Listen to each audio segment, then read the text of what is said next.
Ay, magandang umaga sa ating mga kapanin ko. Laga na.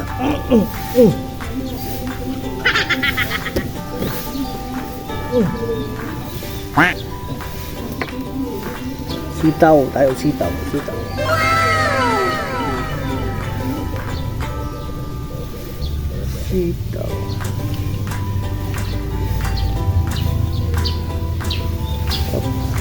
Ang masarap.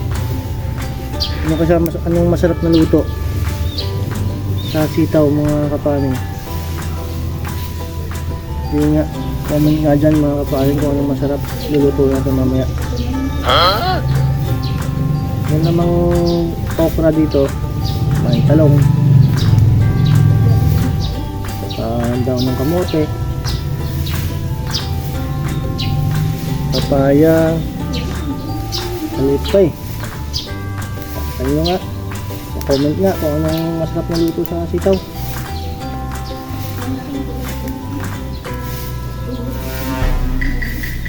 Ang sa amin dito sa Visayas region, ang tawag dito lauoy or laswa.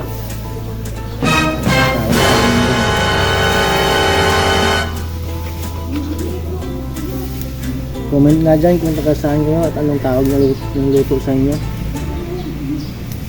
Sa mga Ilocano, ang tawag dito ng luto is dininding or nabraw, like that, nabraw.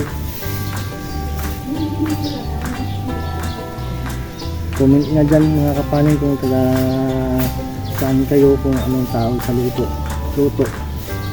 ng sitaw sa inyo.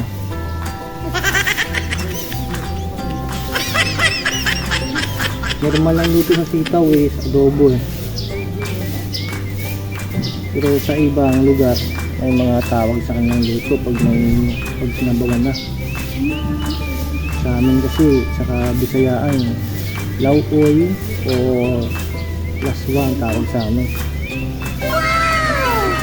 Sa bandang Ilocos, mga Ilocanuhan o sa Ilocanja, ang tawag sa kanila is dininding o nabraw. Ano pa? Comment lang dyan mga kapanin kung anong tawag sa luto ng sitaw. Taga saan kayo? Anong tawag sa luto sa inyo ng ganito? Comment lang dyan mga kapanin ko.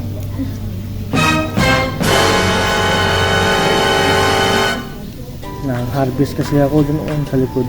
Meron pa lang pichay. Ayun o, nakita ko sa iyo, wait lang. Ayun o. Yan, sa likod na yan is mga sitaw, okra, ito mga talong. Yun naman labanos, tsaka pichay, kalabasa. Yung kalabasa naman kasi medyo maliit pa yung bunga kaya hindi pa pwedeng ma-harvest. Ito, ang daming bunga kasi ito. Hindi totoo yan.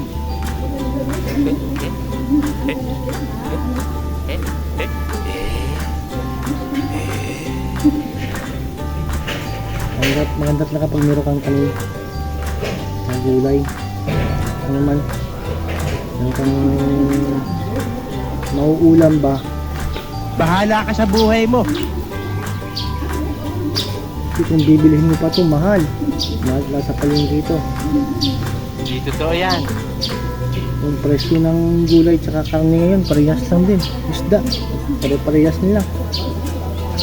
Galing ha?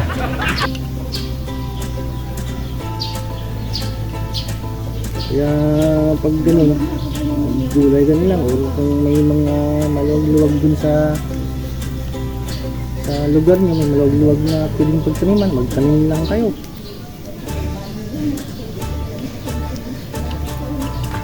Yung iba nga nakikita ko sa paso nila nagtanim or sa mga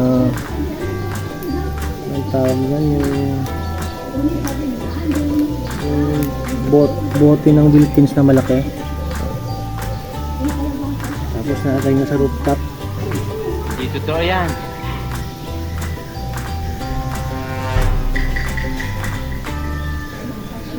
Sa may space sa bahay nyo, magtanim lang kayo ng gulay.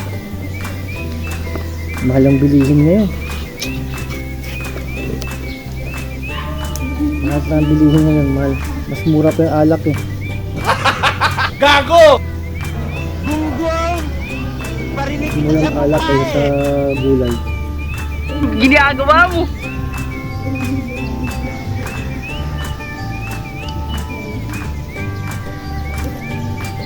Nasip pa. Meron din papaya dito, kasi maliit pang papaya namin.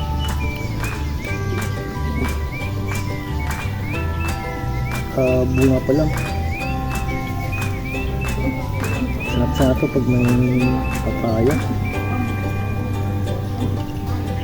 Tapos meron pang saluyot, no? Oh, sarap. Pag may saluyot, ay, panalo. Bahala ka sa buhay mo. Ginusto mo yan eh. Nagpasarap eh. Kaya dadamay mo ako sa hirap. Tuluhin mo. Hindi kita tutulungan. Ikaw mag-isa. Tandaan mo, ikaw mag-isa maghirap. Isa kada uwi ko dito, ito talaga yung ginagawa ko, gulay. Kasi sa karinderya, mahal. Isang serve ng gulay, so kunti, 50 pesos. Tapos serve ng karne, magkano, 60. So, doon ka na sa karne, 10 piso lang yung 10 piso lang yung kulang mo, kakarne ka na. Wow naman! Wow! Kaya minsan na ako nakakatikim ng gulay dun. Pagka sa labas ako. Kaya kada uwi ko dito, itong ginagawa ko, gulay ko lang. Gulay. At pag araw-araw pa ako ng gulay dito, hindi nakakasawa. Tapos may paris pa, tuyo na pinirito. Or inihaw na tuyo, naku po. Parang hindi ka na makaalis sa iyong upuan na sobrang busog. Hindi totoo yan. Sa amoy pa lang ng piniritong tuyo, naku po, sarap.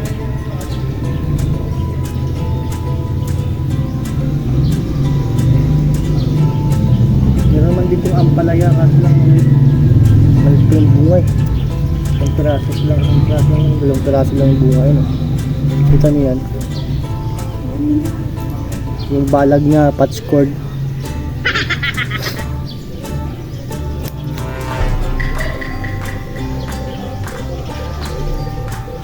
Ganun. Minsan pag may mga patch cord na sobra-sobra na hindi na nagagamit, umuwi ko, ginagawa kong balag. Kaysa naman na yung iba at natapon lang, pabayaan lang ng bulok. Sa ginagawa ko, inuwi ko lang, tapos ginagawang balag. Kilala kong kaliskis mo, hoy.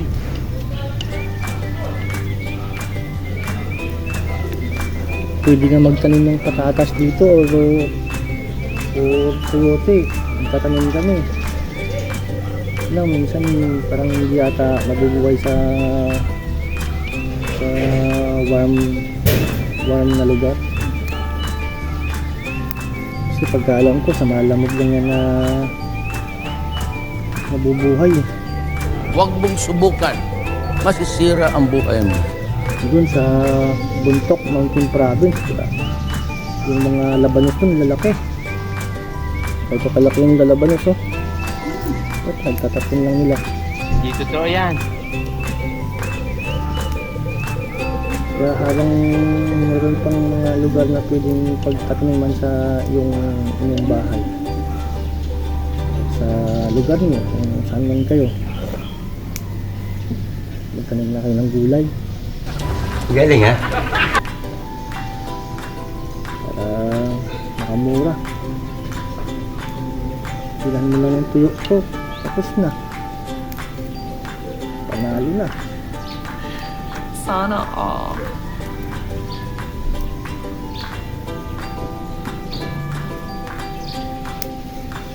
Pag ikaw ay medyo hindi mo gusto yung lasa ng sabaw ng gulay, bubuhin mo yung sitaw. Sarap. Tapos meron kang alamang. Nalo.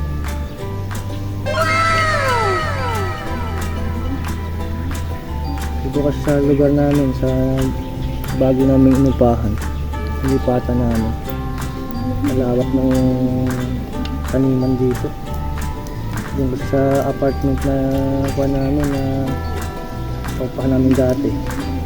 Sa tapat nun nakakapagtanim kami kasi lang nilagyan ng bakod kaya hindi kami nakapagtanim dito kasi sa amin eh. Ito kasi sa loob ng compound talaga to.